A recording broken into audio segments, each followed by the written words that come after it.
লক্ষ্মীপুরের রায়পুরে প্রবাসী কামরুল হাসান মাসুদ নামে এক প্রবাসীর লক্ষ্মীপুর জেলা পরিষদ থেকে লিজ নেয়া জমি জবরদখল করে ভাড়া দেওয়ার অভিযোগ উঠেছে ছোট ভাই নাজমুল হাসান মাসুমের বিরুদ্ধে।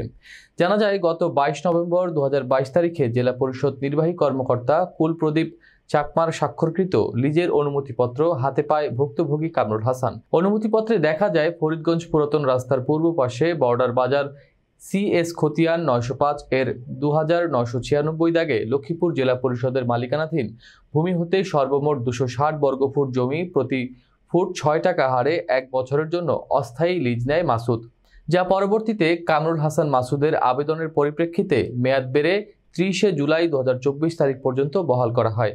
তবে সেটির তোয়াক্কা না করেই স্থানীয় প্রভাবশালীদের উস্কানিতে লিজের জমি জবরদখল নিয়েছে অভিযুক্ত নাজমুল হাসান মাসুম। স্থানীয় সূত্র জানায়, ভুক্তভোগী মাসুদ প্রবাস ফেরত। বর্তমানে তিনি কৃষিকাজ করে জীবিকা নির্বাহ করছেন। অভিযুক্ত নাজমুল হাসান মাসুমের সাথে যোগাযোগ করা হলে তিনি ঘটনার সত্যতা স্বীকার করেন। 5 নং চরপাতা ইউপি চেয়ারম্যান সুলতান মামুন রশিদ বলেন, এটি সরকারি জায়গা। লিজ অনুসারে যিনি লিজের মালিক তাকে দেওয়ার জন্য আমরা প্রস্তুত রয়েছি।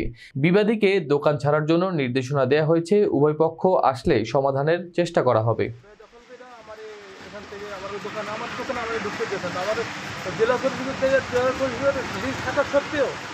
মানে এখন আপনি দখল পাচ্ছেন না?